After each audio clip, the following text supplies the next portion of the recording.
हरे कृष्णा। भक्तों, हर साल भाद्रपद कृष्णा पक्ष की अष्टमी तिथि पर श्री कृष्ण जन्माष्टमी का पर्व मनाया जाता है। यह पर्व भगवान श्री कृष्ण के जन्म उत्सव के रूप में मनाया जाता है।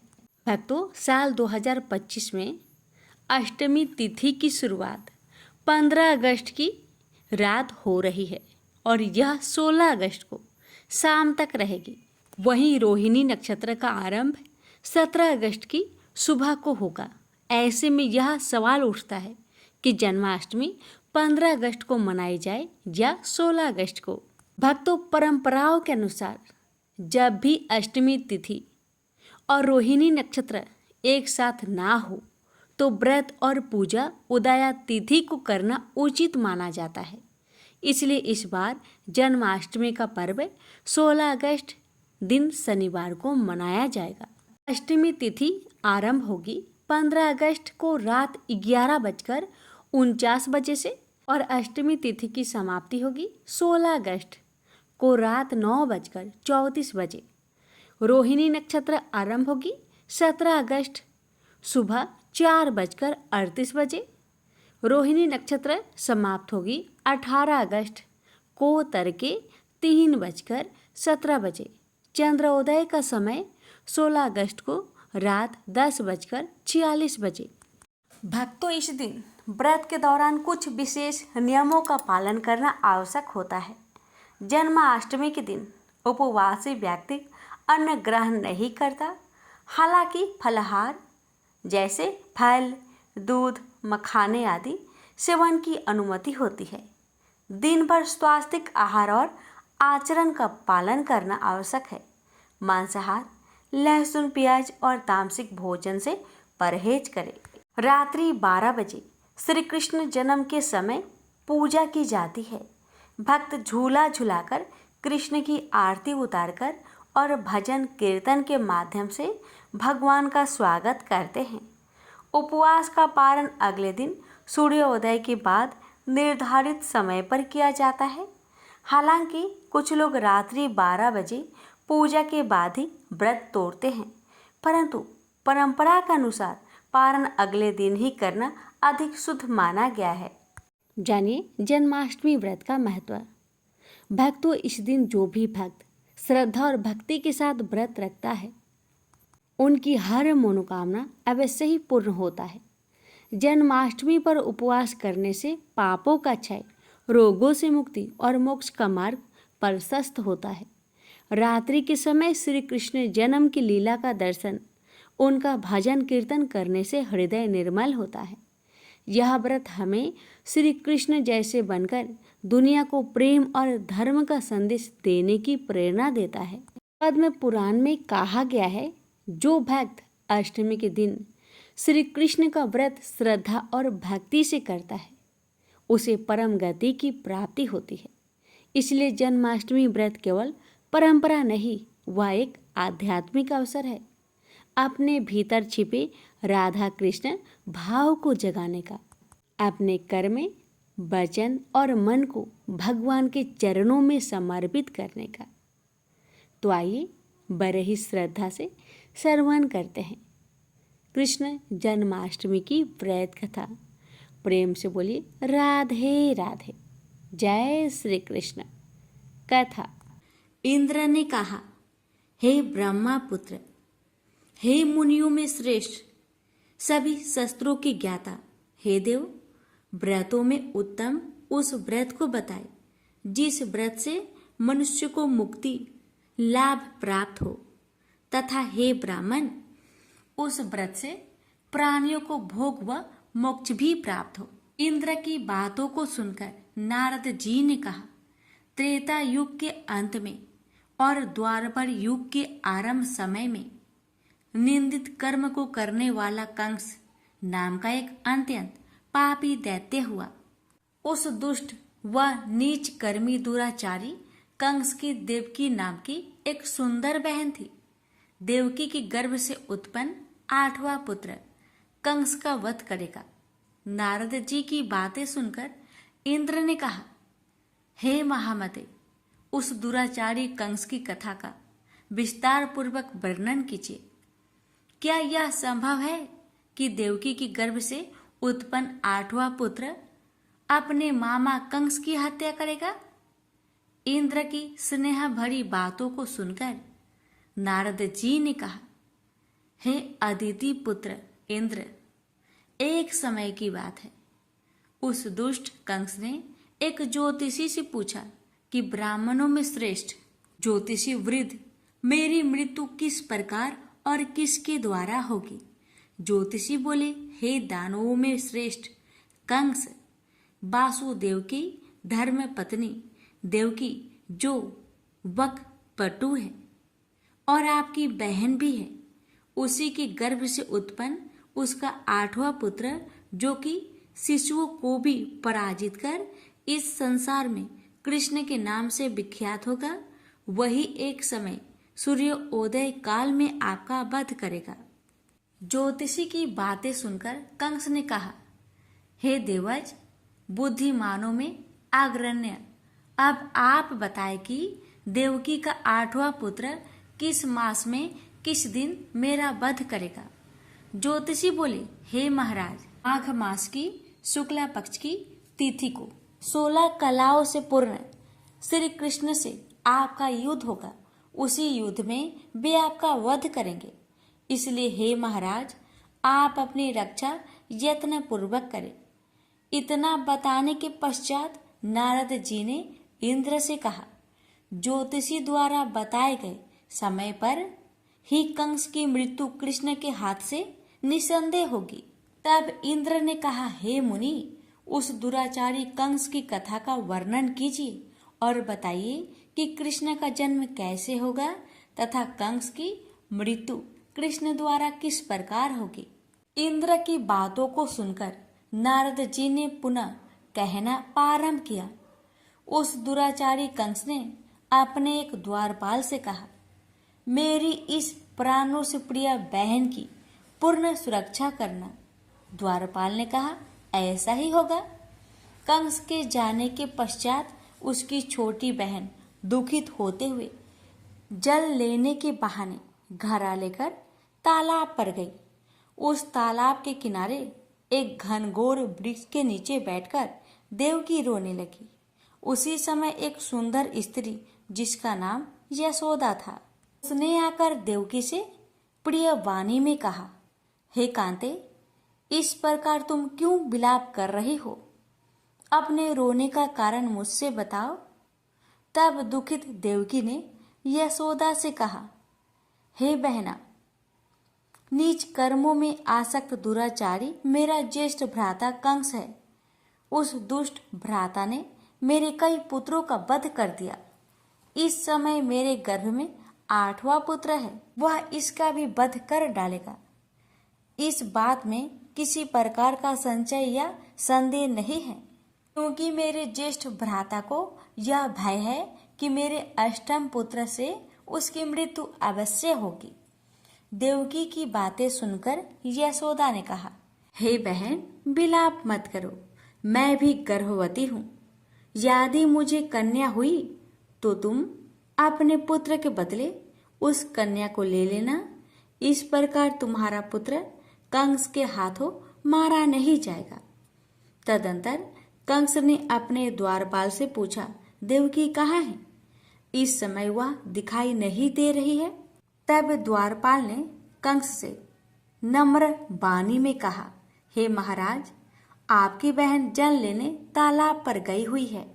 यह सुनते ही कंस क्रोधित हो उठा और उसने द्वारपाल को उसी स्थान पर जाने को कहा जहां वह गई हुई है। द्वारपाल की दृष्टि तालाब के पास देवकी पर पड़ी। तब उसने कहा कि आप किस कारण से यहाँ आई है।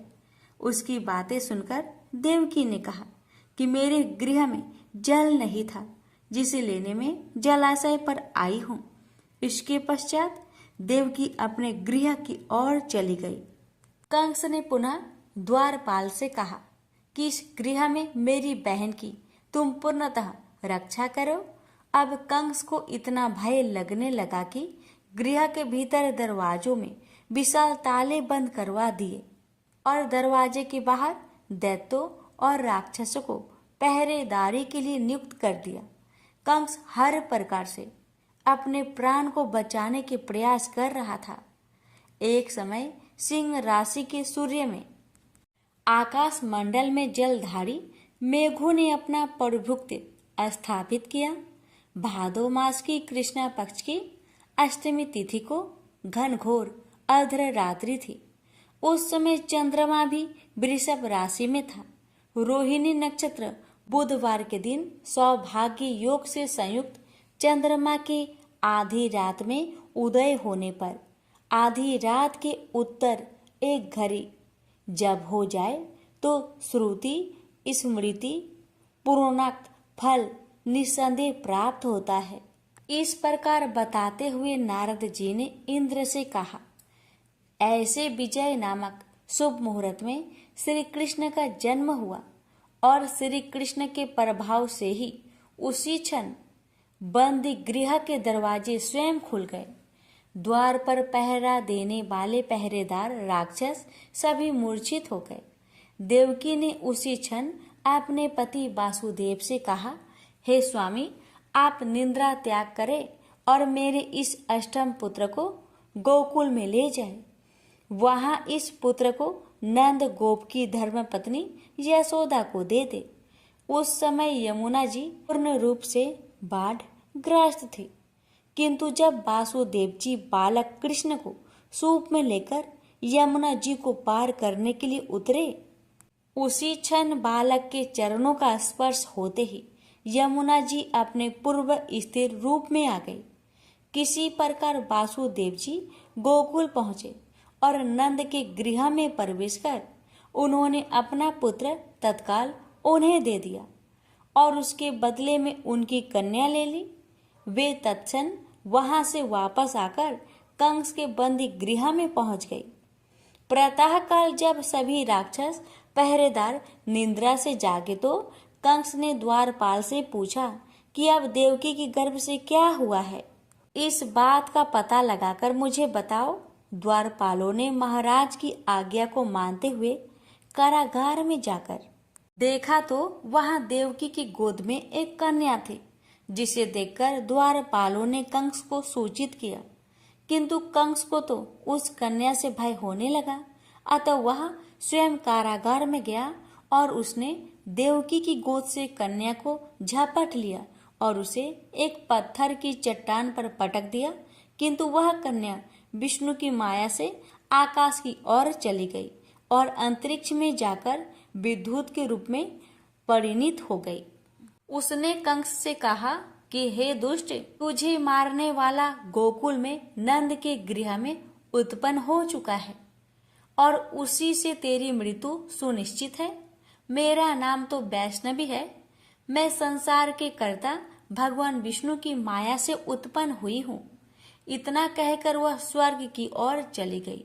उस आकाशवाणी को सुनकर कंस क्रोधित हो उठा। उसने नंद जी के गृह में पूतना राक्षसी को कृष्ण का वध करने के लिए भेजा, किंतु जब वह राक्षसी कृष्ण को स्तनपान कराने लगी तो कृष्ण ने उसके स्तन से उसके प्राणों को खींच लिए और वह राक्षसी कृष्ण कृष्ण कहते हुए मृत्यु को प्राप्त हुई।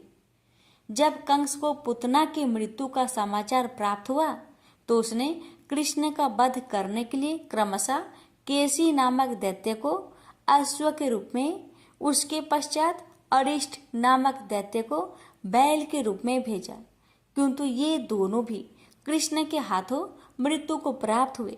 इसके पश्चात कंस ने कलाख्यात नामक दैत्य को कौवे के रूप में भेजा, किंतु वह भी कृष्ण के हाथों मारा गया। अपने बलवान राक्षसों की मृत्यु के आघात से कंस अत्यधिक भयभीत हो गया। उसने द्वारपालों को आज्ञा दी कि नंद को तत्काल मेरे समक्ष उपस्थित करो। द्वारपाल नंद को लेकर जब उपस्थित हुए तब कंस ने नंद जी से कहा कि यदि तुम्हें अपने प्राणों को बचाना है तो पारिजात के पुष्प ले आओ। यदि तुम नहीं ला पाए तो तुम्हारा वध निश्चित है। कंस की बातों को सुनकर नंद ने ऐसा ही होगा कहा और अपने गृह की ओर चले गए। घर आकर उन्होंने संपूर्ण वृत्तांत अपनी पत्नी यशोदा को सुनाया, जिसे श्री कृष्ण भी सुन रहे थे। एक दिन श्री कृष्ण अपने मित्रों के साथ यमुना नदी के किनारे गेंद खेल रहे थे और अचानक स्वयं ने ही गेंद को यमुना में फेंक दिया। यमुना में गेंद फेंकने का मुख्य उद्देश्य यही था कि वे किसी प्रकार परिजात पुष्प को ले आए, अतः वे कदम के वृक्ष पर चढ़कर यमुना में कूद पड़े। कृष्ण के यमुना में कूदने का समाचार श्रीधर नामक गोपाल ने यशोदा को सुनाया। यह सुनकर यशोदा भागती हुई यमुना नदी के किनारे आ पहुंची और उसने यमुना नदी की प्रार्थना करते हुए कहा, हे यमुना, यदि मैं बालक को देखूंगी तो भाद्रपद मास की रोहिणी युक्त अष्टमी का व्रत अवश्य करूंगी, क्योंकि दया, दान, सज्जन प्राणी, ब्राह्मण कुल में जन्मे, रोहिणी युक्त अष्टमी, गंगा जल एकादशी, गया श्राद्ध और रोहिणी व्रत ये सभी दुर्लभ है। हजारों अश्वमेध यज्ञ, शास्त्रों राजसूय यज्ञ, दान, तीर्थ और व्रत करने से जो फल प्राप्त होता है वह सब कृष्णाष्टमी के व्रत को करने से प्राप्त हो जाता है। यह बात नारद ऋषि ने इंद्र से कही। इंद्र ने कहा, हे मुनियों में श्रेष्ठ नारद, यमुना नदी में कूदने के बाद उस बालक रूपी कृष्ण ने पाताल में जाकर क्या किया, यह संपूर्ण वृत्तांत भी बताए। नारद ने कहा, हे इंद्र, पाताल में उस बालक से नागराज की पत्नी ने कहा कि तुम यहाँ पर क्या कर रहे हो, कहाँ से आए हो और यहाँ आने का क्या प्रयोजन है। नागपत्नी बोली, हे कृष्ण, क्या तूने भूत कीरा की है जिसमें अपना समस्त धन हार गया है? यदि यह बात ठीक है तो कंकर, मुकुट और मणियों का हार लेकर अपने गृह में चले जाओ, क्योंकि इस समय मेरे स्वामी शयन कर रहे हैं। यदि वे उठ गए तो वे तुम्हारा भक्षण कर जाएंगे। नागपत्नी की बातें सुनकर कृष्ण ने कहा, हे कांते, मैं किस प्रयोजन से यहाँ आया हूँ वह वृत्तांत मैं तुम्हें बताता हूँ। समझ लो, मैं कालिया नाग के मस्तक को कंस के साथ धूत में हार चुका हूँ और वही लेने में यहाँ आया हूँ। बालक कृष्ण की इस बात को सुनकर नागपत्नी अत्यंत क्रोधित हो उठी और अपने सोए हुए पति को उठाते हुए उसने कहा, हे स्वामी, आपके घर यह शत्रु आया है, अतः आप इसका हनन कीजिए। अपनी स्वामिनी की बातों को सुनकर कालिया नाग निद्रा अवस्था से जाग पड़ा और बालक कृष्ण से युद्ध करने लगा। इस युद्ध में कृष्ण को मूर्छा आ गई। उसी मूर्छा को दूर करने के लिए उन्होंने गरुड़ का स्मरण किया। स्मरण होते ही गरुड़ वहां आ गए। श्री कृष्ण अब गरुड़ पर चढ़कर कालिया नाग से युद्ध करने लगे और उन्होंने कालिया नाग को युद्ध में पराजित कर दिया। अब कालिया नाग ने भली भांति जान लिया था कि मैं जिनसे युद्ध कर रहा हूँ वे भगवान विष्णु के अवतार श्री कृष्ण ही है। अतः उन्होंने कृष्ण के चरणों में साष्टांग प्रणाम किया और परिजात से उत्पन्न बहुत से पुष्प को मुकुट में रखकर कृष्ण को भेंट किया। जब कृष्ण चलने को हुए तब कालिया नाग की पत्नी ने कहा, हे स्वामी, मैं कृष्ण को नहीं जान पाई। हे जनार्दन, मंत्र सहित, क्रिया रहित, भक्ति भाव रहित मेरी रक्षा कीजिए। हे प्रभु, मेरे स्वामी मुझे वापस दे दीजिए। तब श्री कृष्ण ने कहा, हे सर्पिणी, दैत्यों में जो सबसे बलवान है उस कंस के सामने मैं तेरे पति को ले जाकर छोड़ दूंगा, अन्यथा तुम अपने गृह को चली जाओ। अब श्री कृष्ण कालिया नाग के फन पर नृत्य करते हुए यमुना के ऊपर आ गए। तदंतर कालिया की फुक्कार से तीनों लोग कंपमान हो गया। अब कृष्ण कंस की मथुरा नगरी को चल दिए। वहां कमल पुष्पों को देखकर यमुना के मध्य जलाशय में वह कालिया सर्प भी चला गया। इधर कंस भी विस्मित हो गया तथा कृष्ण प्रसन्नचित होकर गोकुल लौट आए। उनके गोकुल आने पर उनकी माता यशोदा ने विभिन्न प्रकार के उत्सव किए। अब इंद्र ने नारद जी से पूछा कि हे महामुने, संसार के प्राणी बालक श्री कृष्ण के आने पर अत्यधिक आनंदित हुए। आखिर श्री कृष्ण ने क्या क्या चरित्र किया, वह सभी आप मुझे बतलाने की कृपा करें। नारद ने इंद्र से कहा, मन को हरने वाला मथुरा नगर यमुना नदी के दक्षिण भाग में स्थित है। वहाँ कंस का महाबलशाली भाई चाणूर रहता था। उस चाणूर से श्री कृष्ण के मल्ल युद्ध की घोषणा की गई। हे इंद्र, कृष्ण एवं चाणूर का मल्ल युद्ध अत्यंत आश्चर्यजनक था। चाणूर की अपेक्षा कृष्ण बाल रूप में थे। भेरी, शंख और मृदंग के शब्दों के साथ कंस और केसी इस युद्ध को मथुरा की जनसभा के मध्य में देख रहे थे। श्री कृष्ण ने अपने पैरों को चाणूर के गले में फंसाकर उसका वध कर दिया। चाणूर के मृत्यु के पश्चात उनका मल्ल युद्ध केसी के साथ हुआ। अंत में केसी भी युद्ध में श्री कृष्ण के द्वारा मारा गया। केसी के मृत्यु उपरांत मल्ल युद्ध देख रहे सभी प्राणी श्री कृष्ण के जय जयकार करने लगे। बालक कृष्ण द्वारा चाणूर और केसी का वध होना कंस के लिए अत्यंत हृदय विदारक था। अतः उसने सैनिकों को बुलाकर उन्हें आज्ञा दी कि तुम सभी अस्त्र शस्त्रों से सुसज्जित होकर कृष्ण से युद्ध करो। हे इंद्र, उसी क्षण श्री कृष्ण ने गरुड़, बलराम तथा सुदर्शन चक्र का ध्यान किया, जिसके परिणाम स्वरूप बलदेव जी सुदर्शन चक्र लेकर गरुड़ पर आरूढ़ हो आए। उन्हें आता देख बालक कृष्ण ने सुदर्शन चक्र को उनसे लेकर स्वयं गरुड़ की पीठ पर बैठकर न जाने कितने ही राक्षसों और दैत्यों का वध कर दिया। कितनों के शरीर अंग भंग कर दिए। इस युद्ध में श्री कृष्ण और बलदेव ने असंख्य दैत्यों का वध किया।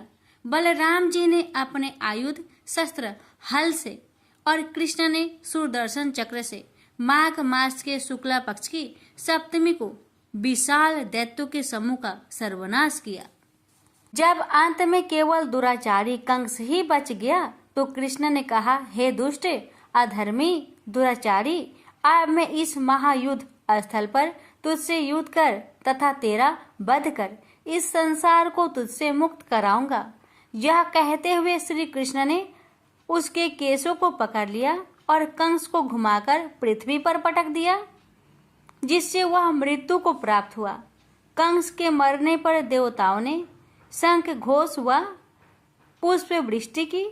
वहां उपस्थित समुदाय श्री कृष्ण की जय जयकार कर रहा था। कंस की मृत्यु पर नंद, देवकी, वासुदेव, यशोदा और इस संसार के सभी प्राणियों ने हर्ष पर्व मनाया। प्रेम से बोलिए श्री कृष्ण भगवान जी की जय। अब जानते हैं श्री कृष्ण जन्माष्टमी की पूजन विधि के बारे में। इस दिन सुबह जल्दी उठकर घर के मंदिर को अच्छे से साफ कर ले। फिर एक साफ चौकी पर पीले रंग का वस्त्र बिछाए और चौकी पर बाल गोपाल की प्रतिमा स्थापित करें। इस दिन बाल गोपाल की अपने बेटे की तरह सेवा करे। उन्हें झूला झुलाए, लड्डू और खीर का भोग लगाए। रात 12 बजे के करीब भगवान कृष्ण की विधि विधान से पूजा करें। उन्हें घी, मिश्री, माखन, खीर इत्यादि चीजों का भोग लगाए। कृष्ण जी के जन्म की कथा सुने, उनकी आरती उतारे और अंत में प्रसाद सबको वितरित कर दे। अगर आपको कथा अच्छी लगी हो, वीडियो को लाइक शेयर अवश्य करें। प्रेम से बोलिए जय श्री कृष्ण, राधे राधे। ये बात उस समय की है कि जब राधिका पति भगवान श्री कृष्ण के मन में दूध पीने की इच्छा होने लगी, तब भगवान ने अपने वाम भाग से लीला पूर्वक सुरभि गौ को प्रकट किया। उसके साथ बछड़ा भी था जिसका नाम मनोरथ था।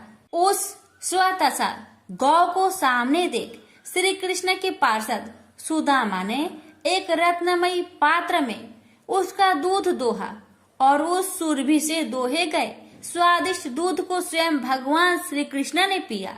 ऋतु तथा बुढ़ापा हरने वाला वह दूध अमृत से भी बढ़कर था। सहसा दूध का वह पात्र हाथ से छूटकर गिर पड़ा और पृथ्वी पर सारा दूध फैल गया।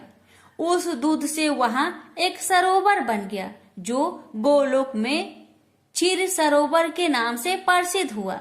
गोपिकाओं और श्री राधा के लिए वह कीरा सरोवर बन गया।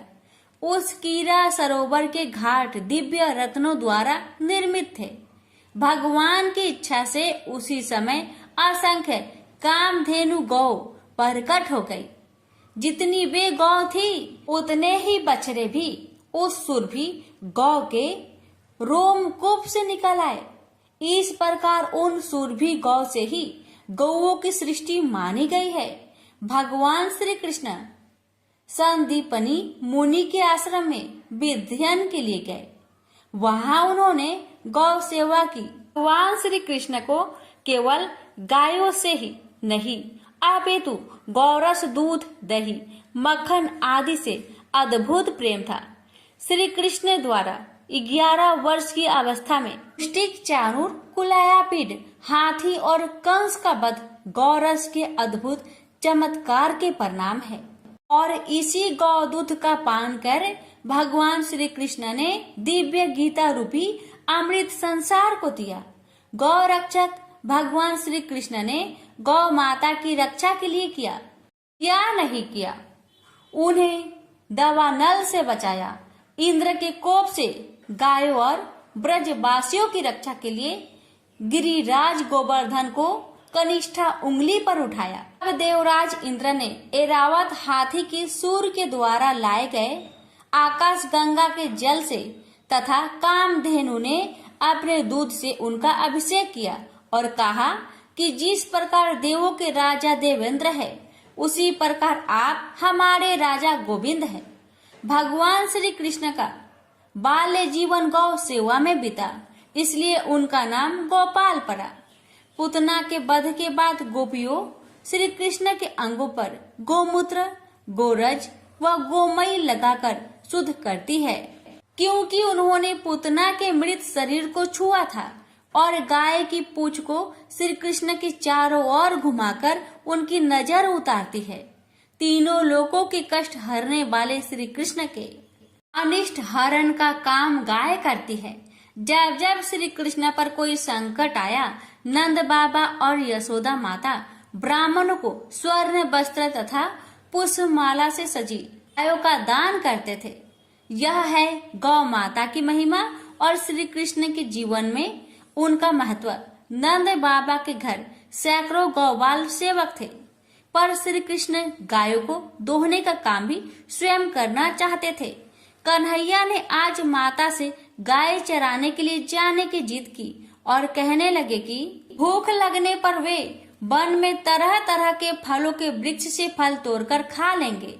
पर माँ का हृदय इतने छोटे और सुकुमार बालक के सुबह से शाम तक वन में रहने की बात से डर गया और वह कन्हैया को कहने लगी कि तुम इतने छोटे छोटे पैरों से सुबह से शाम तक वन में कैसे चलोगे?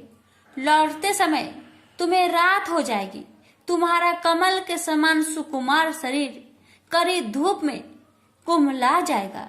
परंतु कन्हैया के पास तो माँ के हर सवाल का जवाब था।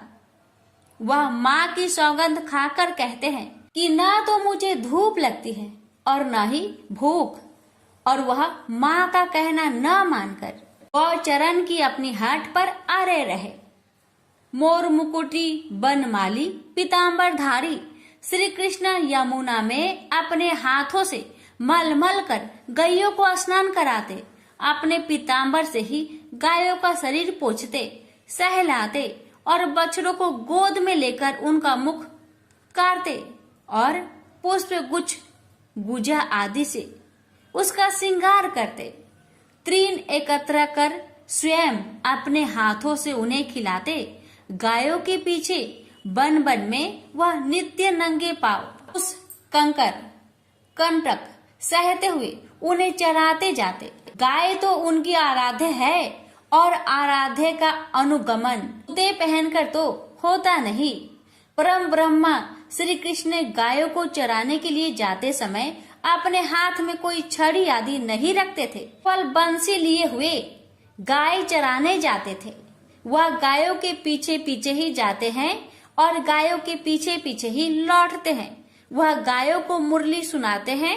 सुबह गौ समूह को साष्टांग प्रणाम करते और सायंकाल गायों के खुरों से पूरी धूल से उनका मुख पीला हो जाता था। इस अद्भुत दृश्य को देखने के लिए देवी देवता अपने लोगों को छोड़कर ब्रज में चले आते और आश्चर्यचकित रह जाते कि जो परम ब्रह्मा श्री कृष्ण बड़े बड़े योगियों के समाधि लगाने पर भी ध्यान में नहीं आते, वे ही श्री कृष्ण गायों के पीछे पीछे नंगे पांव बनों में हाथ में बंसी लिए घूम रहे हैं। मोहन गाय चराकर आ रहे हैं। उनके मस्तक पर नारंगी पगड़ी है जिस पर मयूर पिच का मुकुट लगा है। मुख पर काली काली अलके बिखरी हुई है जिनमें चंपा की कलियां सजाई गई है। गोप बालकों की मंडली के बीच मेघ के समान श्याम श्री कृष्ण रसमयी बंसी बजाते हुए चल रहे हैं और सखा मंडली उनकी गुणावली गाती चली रही है। गेरू आदि से चित्रित सुंदर नट के समान भैंस में ये नवल किशोर मस्त चलते हुए आ रहे हैं।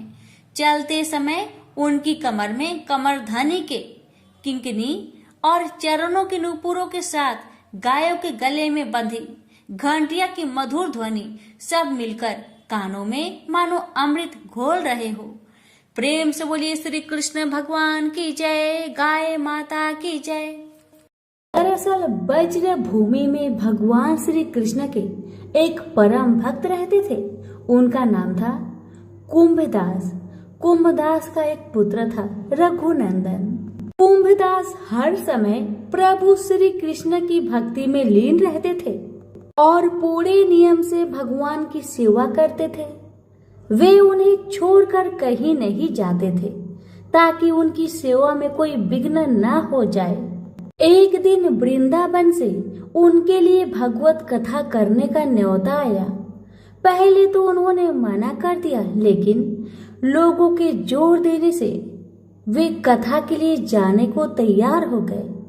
उन्होंने सोचा कि भगवान की सेवा की तैयारी करके वे रोजाना कथा करके वापस लौट आएंगे, जिससे भगवान का सेवा नियम भी नहीं टूटेगा। उन्होंने अपने पुत्र को समझा दिया कि वे भोग तैयार कर चुके हैं, तुम बस समय पर ठाकुर जी को भोग लगा देना। कुंभदास ने अपने पुत्र रघुनंदन को समझाया और वहां से प्रस्थान कर गए। जब बालक का रूप धारण कर भोजन करने आए श्री कृष्ण, रघुनंदन ने भोजन की थाली ठाकुर जी के सामने रखी और सरल मन से आग्रह किया कि ठाकुर जी आओ और भोग लगाओ। उसके बाल मन में यह छवि थी कि वे आकर अपने हाथों से भोजन करेंगे। हम सभी भोजन करते हैं। उसने बार बार ठाकुर जी से आग्रह किया, लेकिन भोजन तो वैसा का वैसा ही रखा रहा। अब रघुनंदन उदास हो गया और रोते हुए पुकारा कि ठाकुर जी आओ और भोग लगाओ। जिसके बाद ठाकुर जी ने एक बालक का रूप धारण किया और भोजन करने बैठ गए। ये हर्ष देख रघुनंदन भी प्रसन्न हो गया। रात को जब कुंभदास जी ने लौटकर पूछा, बेटा तुमने ठाकुर जी को भोग लगाया था? रघुनंदन ने कहा, हाँ। उन्होंने प्रसाद मांगा तो पुत्र ने कहा कि ठाकुर जी ने सारा भोजन खा लिया। उन्होंने सोचा कि बच्चे को भूख लगी होगी तो सारा भोजन उसने ही खा लिया होगा। अब तो ये रोज का नियम हो गया कि कुंभदास जी भोजन की थाली लगाकर जाते और रघुनंदन ठाकुर जी को भोग लगाते और जब वे वापस लौट कर आते तो वो प्रसाद मांगते। उन्हें एक ही जवाब मिलता कि ठाकुर जी सारा भोजन खा लिए। कुंभदास जी को अब लगने लगा कि पुत्र झूठ बोलने लगा है। कुंभदास ने एक दिन लड्डू बनाकर थाली में सजा दिए और छिपकर देखने लगे कि बच्चा क्या करता है। रघुनंदन ने रोज की तरह ही ठाकुर जी को पुकारा तो ठाकुर जी बालक के भेष में प्रकट होकर आए और लड्डू खाने लगे। यह देखकर कुंभदास जी दौड़ते हुए आए और प्रभु के चरणों में गिरकर विनती करने लगे। उस समय ठाकुर जी के एक हाथ में लड्डू और दूसरे हाथ वाला लड्डू मुख में जाने को ही था कि वे जर हो गए। उसके बाद से ही उनकी इसी रूप में पूजा की जाती है और वे लड्डू गोपाल कहलाए जाने लगे।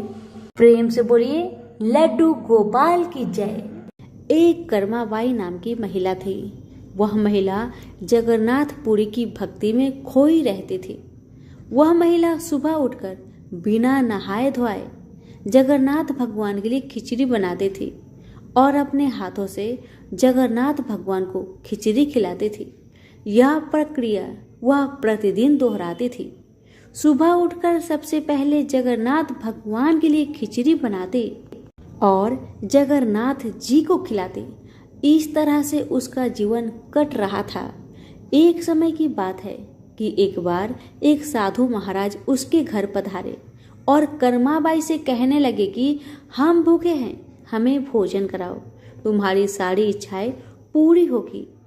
कर्माबाई ने सोचा कि साधु महाराज हमारे द्वार पर पधारे हैं, उनको भोजन अवश्य कराना चाहिए।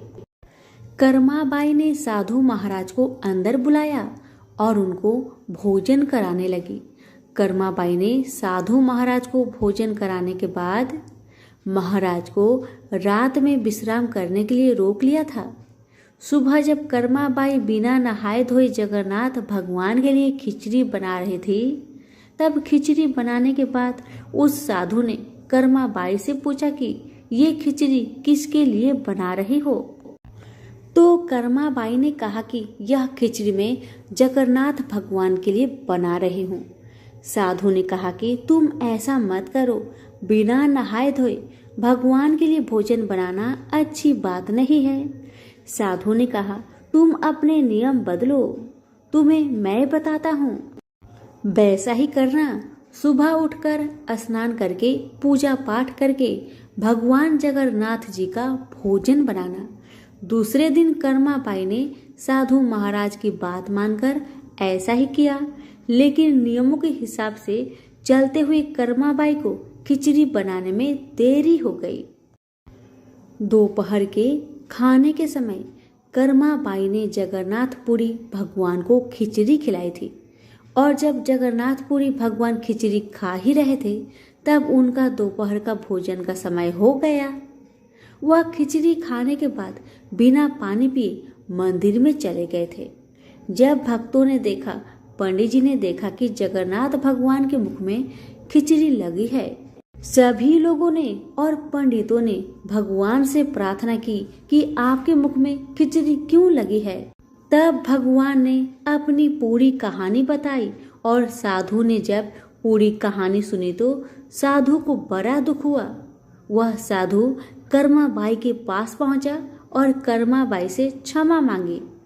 इस तरह से आज भी जगन्नाथपुरी मंदिर में जगन्नाथ भगवान के लिए सुबह बाल अवस्था में ही खिचड़ी का भोग लगाया जाता है। सभी प्रेम से बोले जगन्नाथ भगवान की जय हो। एक बार भगवान शिव भगवती पार्वती के साथ कैलाश के शिखर पर विहार कर रहे थे। उस समय पार्वती का सौंदर्य खिल रहा था। उस सौंदर्य को देखकर भगवान शिव मन ही मन सोचने लगे कि नारी का जन्म अत्यंत शोभनीय है। फिर उन्होंने प्रेम से विभोर होकर पार्वती का मुखमंडल स्पर्श करते हुए कहा, प्रिय, तुम्हारी कृपा से मेरी सारी मनोकामनाएं पूर्ण हो चुकी है, कुछ भी शेष नहीं रहा। फिर भी मेरी एक इच्छा है, तुम उसे पूर्ण कर दो। तब पार्वती ने कहा, शंभो, आपकी कौन सी इच्छा है, बताइए, मैं अवश्य उसे पूर्ण करूंगी। अब शिव ने अपनी इच्छा बताते हुए कहा, देवी, मेरी इच्छा है कि तुम मृत्यु लोक में पुरुष का रूप में अवतरित हो और मैं स्त्री रूप में अवतरित होऊंगा। इस समय जिस प्रकार मैं तुम्हारा पति हूँ, तथा तुम मेरी प्राण प्रिय पत्नी हो। इसी प्रकार का दाम्पत्य प्रेम उस समय भी हो, यही मेरी इच्छा है, तुम इसे पूर्ण करो। भगवान शिव की बात सुनकर भगवती पार्वती मुस्कुरा उठी। उन्होंने शिव को आश्वासन देते हुए कहा, प्रभु, आपकी इच्छा को पूर्ण करने के लिए मैं अवश्य मृत्यु लोक में पुरुष रूप में अवतरित होंगी। आपकी प्रसन्नता के लिए मैं पृथ्वी पर वासुदेव के घर में पुरुष रूप में श्री कृष्ण होकर जन्म लूंगी। लेकिन महादेव, आपको भी मेरी प्रसन्नता का ध्यान रखना होगा। भगवान शिव उत्साह पूर्वक बोले, देवी, मैं तुम्हारी प्रसन्नता के लिए क्या करूं? आपको भी स्त्री रूप में अवतरित होना पड़ेगा।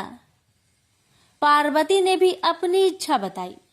भगवान शिव अत्यंत प्रसन्न होकर बोले, शिवे, तुम्हारी पुरुष रूप से श्री कृष्ण के रूप में अवतरित होने पर मैं भी स्वयं तुम्हारी प्राण सदृश वृषभानु की पुत्री राधा के रूप में प्रकट होकर तुम्हारे साथ विहार करूंगा। और इसके साथ साथ मेरी 8 मूर्तियां भी रुक्मणी, सत्यभामा, जाम्बंती 8 पटरानियों के रूप में मृत्यु लोक में अवतरित होंगे। यह सुनकर भगवती पार्वती ने शिव से कहा, प्रभु, तब आपकी मूर्तियों के साथ मैं ऐसा यथोचित विहार करूंगी जैसा ना तो किसी ने किया है और ना ही कहीं सुना गया है। विजया और जया नामक मेरी दोनों सखियां उस समय श्रीदाम एवं वासुदाम नाम से पुरुष रूप से प्रतिष्ठित होगी। पूर्व काल में विष्णु जी के साथ मेरी प्रतिज्ञा हुई है, जिसके अनुसार वे उस समय जब मैं श्री कृष्ण होंगी वो मेरे बड़े भाई होंगे। वे महान बलशाली तथा आयुध धारण करने वाले बलराम के नाम से प्रसिद्ध होंगे। इस प्रकार मैं पृथ्वी पर अवतरित होंगी और देवताओं के कार्य संपन्न करूंगी तथा अंत में महान कीर्ति स्थापित करके पृथ्वी से वापस चली जाऊंगी। पूर्व काल में भगवती और विष्णु जी ने युद्ध में जिन राक्षसों का संहार किया था, वे द्वापर के अंत में बहुत से राजाओं के रूप में उत्पन्न हो गए। उनके भार को न सह सकने के कारण पृथ्वी गौरूप धारण कर समस्त देवताओं के साथ ब्रह्मा जी के पास गई।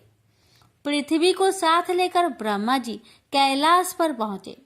वहां उन्होंने भगवती से राक्षसों का संहार करने का निवेदन किया। तब भगवती ने कहा, ब्राह्मण, मैं स्त्री स्वरूप में उन राजाओं का वध नहीं कर सकती, क्योंकि उन्होंने भक्ति पूर्वक मेरे स्त्री स्वरूप का ही आश्रय ग्रहण किया है। लेकिन हाँ, मेरी जो भद्रकाली मूर्ति है वह वासुदेव के घर में पुरुष रूप में जन्म लेगी। वासुदेव की पत्नी देवकी के गर्भ से श्याम अवतार लेंगे। वे कंस आदि दुष्ट राजाओं का संहार करेंगे। भगवान विष्णु भी अपने अंश से उत्पन्न होकर महाबली अर्जुन के रूप में प्रसिद्ध होंगे। धर्मराज युधिष्ठिर होंगे। पवन देव भीमसेन तथा अश्वनी कुमारों के अंश से नकुल और सहदेव उत्पन्न होंगे। ये सब धर्म परायण होंगे। दुष्ट दुर्योधन आदि का पांडवों से युद्ध होगा। मैं युद्ध में माया फैलाकर रणभूमि में उपस्थित होकर परस्पर मारने की इच्छा वाले उन दुष्ट राजाओं का संहार कर दूंगी। मेरी भक्ति में लीन रहने वाले पुण्य आत्मा तथा धर्मनिष्ठ पांडुपुत्र 5 भाई बच जाएंगे। इस प्रकार मैं सभी पापी राजाओं का संहार कर डालूंगी। पृथ्वी को भार मुक्त कर पुनः यहाँ चली आऊंगी। हे जगतपते, मैं लोक कल्याण के लिए इस प्रकार का कार्य करूंगी। आप विष्णु जी के पास जाकर उनसे प्रार्थना कीजिए कि वे मानव देह धारण कर पांडु पत्नी के गर्भ से शीघ्र पृथ्वी पर अवतरित हो। भगवती के इस प्रकार कहने पर ब्रह्मा जी भगवान विष्णु के पास पहुंचे और उनसे पृथ्वी पर अवतरित होने के लिए प्रार्थना की। तब भगवान विष्णु ने उन्हें आश्वासन दिया कि मैं इंद्र देव के द्वारा कुंती के गर्भ से मानव रूप धारण कर अवतरित होऊंगा।